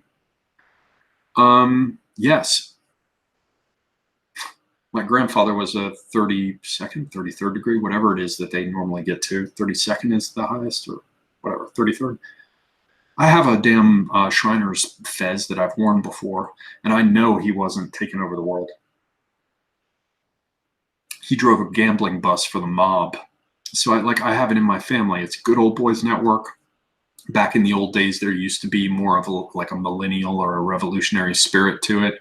But more recently, it turned into a Good Old Boys Network and an organization designed to, raise money for children's hospitals and shit. Now, in the 18th and 19th century, maybe something else, even early 20th century. But today, All right, let's see here. Cy Sharp says, could anti-status quo street art help bring awareness and change? Yeah, in the sense that goes back to my stuff on marks and mark making. Everybody talks about the broken windows theory. Go look at my clips on marks and mark making. It's a playlist here. It's nonsense. It's not the broken windows theory. It's the no graffiti theory, because all graffiti is a territorial mark, like a cat pissing on something or a dog pissing on something. So if you put anti-status quo, quote unquote, street art out there, then you're basically marking it as your territory. That's what tags are. Essentially, they talk about people patrolling particular routes. I've even heard street artists in video recording talking about how they piss in the paint when it's running out so they can get more paint out of it. But it essentially means that they're marking their territory with their own urine, which ties it right back to the animal territorial marking. So yes, I've seen some of the stuff with the American identity movement or whatever is doing stuff with putting flyers up, and the rest is when I was a kid, we used to put stickers up in nightclubs and bars. So it helps, and it hits a certain category of people. But there's more, I think, to be done. Let's see here. Proud white settler. That's throwing down as usual. Adherent of Lady Columbia asks, Semigog, any interviews you have coming up on this channel? Well, funny that you should ask. I'm supposed to be talking one day to Philosophicat. I'm supposed to be talking one day to Mr. Ixme, but both of them have better things to do. What else? I reached out to Apollonian Germ, who's not here to catch it in the neck while I bitch about it. Yeah, so yeah, hopefully. I have one. I'm definitely going to be doing some more with Tim shortly. I'm thinking that I'm going to get that Right Ruminations guy back on, but the trick is to really choose. I want to choose good topics. Like, I want the topics to be well thought out so the conversation flows smoothly. And while we're on that subject, Philosophicat, if you want to recommend any other kind of topics other than what I was talking about, please feel free. And I think at some point I'm going to do something with Jared George, formerly the Great Order. And I've been talking a while with No White Guilt about doing something, but we'll see when that goes through. His channel's been blowing and going, so I think his schedule, his dance card is currently full. Philosophicat asks, if you're going to be on a game show, which one would you want to be on, and do you think you'd actually have a shot at winning? I don't know, man. I don't watch game shows. When I was a lad, when I was in my gifted program as a kid, before I became all resentful and rebellious, I was in I won something with Quiz Bowl or something. And in 7th grade, I took some sort of special SAT program for middle school students. And I scored high on it, like it was with Duke University or something. I don't know. So I do well with questions, but I got in trouble. I've told this story before. I was up there for Quiz Bowl, and it was the very end of everything. And they asked this question about what the power was of the ring. This comes back to your point about Lord of the Rings. What was the power of the ring in Lord of the Rings? And I was like, bam, and I hit the buzzer, and I'm like, yeah. You know, the same kid who's carrying the D&D briefcase to school, who's got his, you know, multi-sided, you know, 20-sided, 12-sided, 8-sided dice, you know, and I got my little pot belly, and I've got my blonde hair, and I'm like, I rate, you know, what did I say? I said, one ring to rule. I was so excited with myself, and I kind of shouted it out a little bit in front of the whole room full of nerds looking. And I said, one ring to rule them all, one ring to find them, one ring to bring them all, and in the darkness bind them. It bound together all the others who had the more minor rings, and extended Sauron's power over everything. And the school teacher like looked at the card and looked at me and looked confused, and then like set it down and went, okay, Johnny, that was wrong. And Johnny's like, invisibility. And like he won. It just, so I don't do well on game shows. Sorry. I've been drinking. Now, okay. HB 2014, hello, sir. Welcome. And it's saying, is that you? I guess it's me. I think this is me. All right, Mr. Ixme says, hey, buddy, I'm ready. Hopefully we're going to hear from her on the mad West Coast. The mad Northwest Coast. All right, first off, Philosophicat, that book was not a long book. That was not a long book. Now, I realize if you have a bunch of reading, it takes a while to get to. But that was an idea. Pitch any other idea, and I'm totally happy to go with it. El Vaquero says, I'm trying to get a regular podcast started with Donovan Warland. Don't know if it'll work out or not, but he seems receptive. Mr. Donovan is cool. Obviously, you've seen I've had him on my channel a bunch of times, and I dig his content. That's another thing. Ladies and gentlemen, check out Donovan Warland's channel on YouTube. He's cool, and generally he gets around to it. I just think he's kind of, Donovan's off in Donovan land. So I think, I don't know him well, so I don't want to speak out of turn, and I'm certainly not saying anything negative, but I think that you need to kind of stay on him. All the times that I've been able to work out a discussion with him, you gotta like stay on him and plan it. What do we have next? We have 11:46, which means we have 14 minutes left. So I'm gonna try to check here on some snappy pictures. Do I think the Internet of Things will become an open-air prison? That from Cy Sharp. I think everything's an open-air prison. King Salmonfish says, why do you think people think slavery ended in America? Like now we have human child sex slavery and every other kind. Because people like to stick their heads in their asses. It's what Tim calls his cephalocaudal impaction. And I added to that, complicated by erectocranial inversion. There's another sucker born every minute. Penguins in a diorama doesn't get it. All right. Have I seen the recent videos on the karate kicking robot? I have not.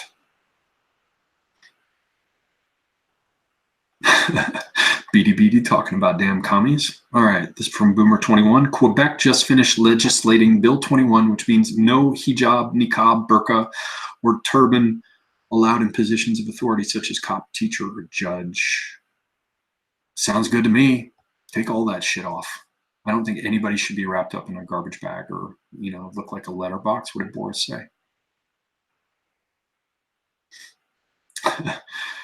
Elvacaro says Donovan's mind makes large leaps at times. It's why he's so interesting, but also why some people have a hard time following him. Yes, I can't say shit about that because if anybody puts up with my train of thought, yeah. Cy Sharp says, have you had adrenochrome? I don't know what that is. Gavin Baker, excuse me, says thoughts on Gnosticism. That would be a long discussion, but I can recommend Ioan Culianu, the Romanian scholar from University of Chicago, who had his head blown off in a toilet there in the 90s. Before he was killed, he was quite brilliant, never really got into his full flower, but he did a book called The Tree of Gnosis. that kind of applies structuralism to the idea of Gnosticism. And binary divisions. I think he might even get into Petrus Ramus and logic, as well. Can't remember all of it, but I would recommend on that subject, on Gnosticism, Gavin Baker. I would recommend The Tree of Gnosis by Ioan Culianu, and I will perhaps talk about it another time. It would be good to talk about it with Tim too, because I think he knows quite a bit more about it than I do. Okay, so I got a vote down on Gnosticism. Yeah, it's weird. That's all that millennial craziness and the great flowering, the efflorescence of cult and subcult that you got with Alexandria, and kind of that period, that same time when, what's his fuck, the one with the crazy long fingernails, and Aleister Crowley tried to summon his ghost. Apollonius of Tyana, fucking vegetarian fucking Nazi is what he was. You got all these, the Essenes and pessimist and optimist Gnosticism, as they refer to it. That whole period is a crazy efflorescence of all these ideas. We're coming to another period where that's likely to happen because of the lack of any central unifying religious outlook in the West. Anyway, sorry, I'm rambling. I'm going to try to get questions from people who haven't asked yet. Sean L., I'm in LA. How far along do you feel these big cities will fail first? I'm not sure what that means. I think all big cities, particularly ones that have highly heterogeneous populations and already have issues with crime and traffic and unemployment, they all are likely to experience problems. But obviously places like Chicago and Los Angeles come to mind first, San Francisco, less so Portland, but I think at this point, what we're likely to see is going to be very short-lived, a month, maybe weeks are more likely than that. And more likely still is like days of upheaval, that kind of thing, but we'll see. Cy Sharp says, have you seen Survive the Jive? Yes. And I'd love to talk to him sometime. He's an interesting guy. SD says, your opinions on Alexander Koyeve's perspective on Hegel's master-slave dialectic. I did not bring my homework, so I'm going to have to beg off on that one until next time, because I'm not familiar with that. Semigog, which philosopher do you think did the most damage to the world?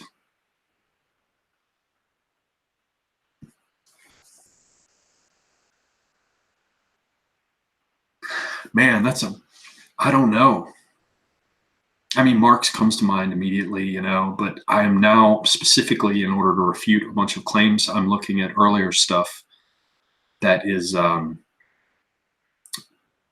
precedes the arrival of Marxism and, the revolutions of 1848 and the rest, kind of running from Thomas More's Utopia to all the weird Christian millennial sects, and then the overlap of secularism and the revolt against Catholicism, the Enlightenment, Voltaire. There's some other stuff in there that I have not looked at, that I'm not familiar enough with, and I suspect there might be quote unquote more damaging philosophers in there. Mr. Ixmi says, what's the story on Culianu's death? Did he have ideological enemies? Yes, he escaped Romania when it was still completely under the control of communists. He first arrived in Italy, and because he was so outrageously talented, he got a work as some adjunct professor or assistant professor in a university there. From there, he went to the University of Leiden in Holland. I've been there for academic conferences, and it's a great university. And it was even better then in the 80s when he was there. And then he connected with the great Romanian expatriate scholar Mircea Eliade, who was at University of Chicago, and he ended up there.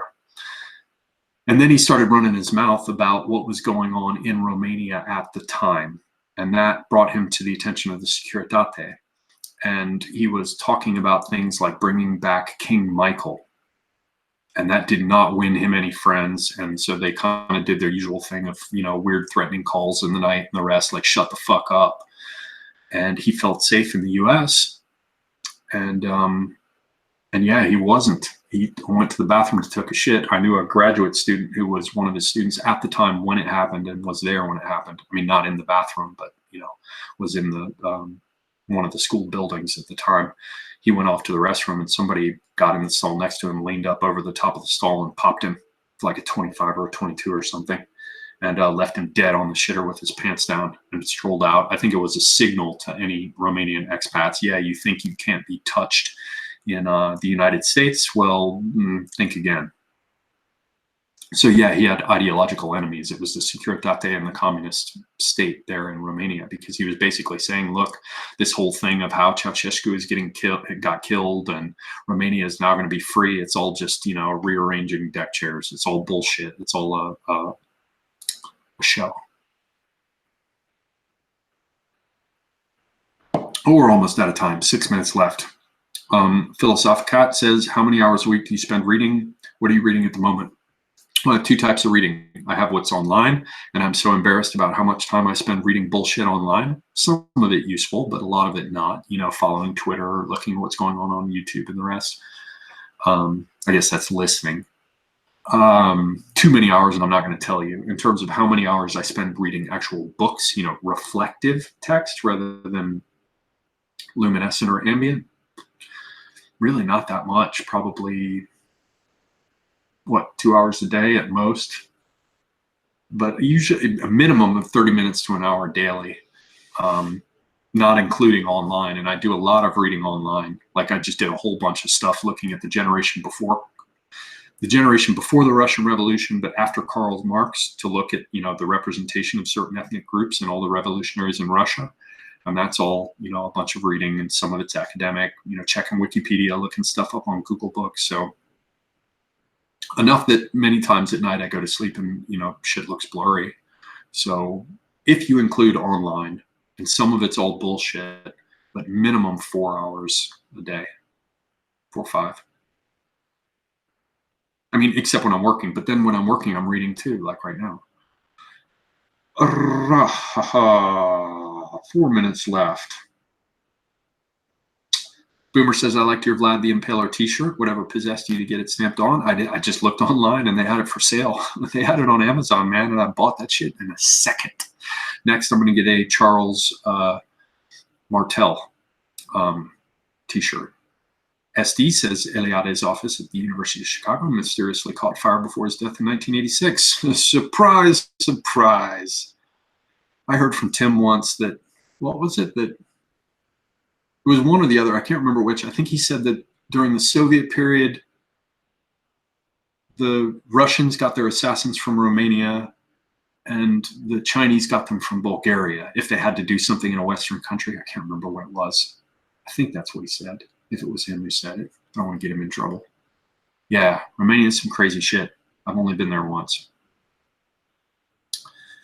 All right. El Vaquero. Je suis Charlie Martel. Favorite film, Conan the Barbarian. That's what that from Gavin Baker. That comes to mind at the moment. Drunken Mongoose is in the house and only appears now. I love your fucking icon. And I seem to think that I would love mongooses. Mongoosei? Mongooses. Ferrets are a little weird. They have a weird smell. A mongoose, I think I could get along with anything that eats snakes. All right, so ladies and gentlemen, we have and Saren's in the house too. Holy shit. You guys are just lurking in the background, you fuckers. I see how you are. I see exactly how you are. To crush your enemies, see them driven before you, and to hear the lamentation of the women. Why do I always end right at midnight? Will you turn into a pumpkin otherwise? No, I just figure running a live stream more than 2 hours, just insanity. Plus, I need to smoke, and I can't do it at my desk. So, all right, Louis the 17th threw in a little bit of last-minute anti-Semitism. Love it. Ms. April says, do you consider audiobooks reading? Yes, in the old sense, because to read is to heed, and to listen to it spoken is actually how books were normally read to others, especially in monasteries and during the Christian period, because not everybody could afford it. All reading was done out loud with people listening. Oh, shit. Waterpenny says, where's an ending poem? I have one in my mind. It's short, luckily. Philosophic Hat says, when will you quit smoking? I think 2020 is probably going to be Bride Quest 2020, and I'll find some woman who gets my mind right. In the meantime, I can't be bothered not to do it because it's so pleasant. Let's see, does mead taste good? Yes. And so does Sizer, which is hard cider mixed with mead. Faith Alexandria OG is in the house. Crom right back at you. Water Penny is in the house. Dave Hughes Farm is here. All you fuckers just came out of the background. Look at you, man. You're all hiding. 1 minute left. Yes, I like Philip K. Dick's material. Kibble. What's that stuff that I'm going to be buried under in the future? It's kibble? Kibble? Kibble, I think they call it. All right, we're coming up on it, ladies and gentlemen. Here is my final poem. I apologize, I have to go. Thank you all very much for joining me this evening. My final poem is, it's entitled, The Righteous Know Better, Having Done Worse. And that, ladies and gentlemen, is all. Get it? Got it? Good. Semigog out.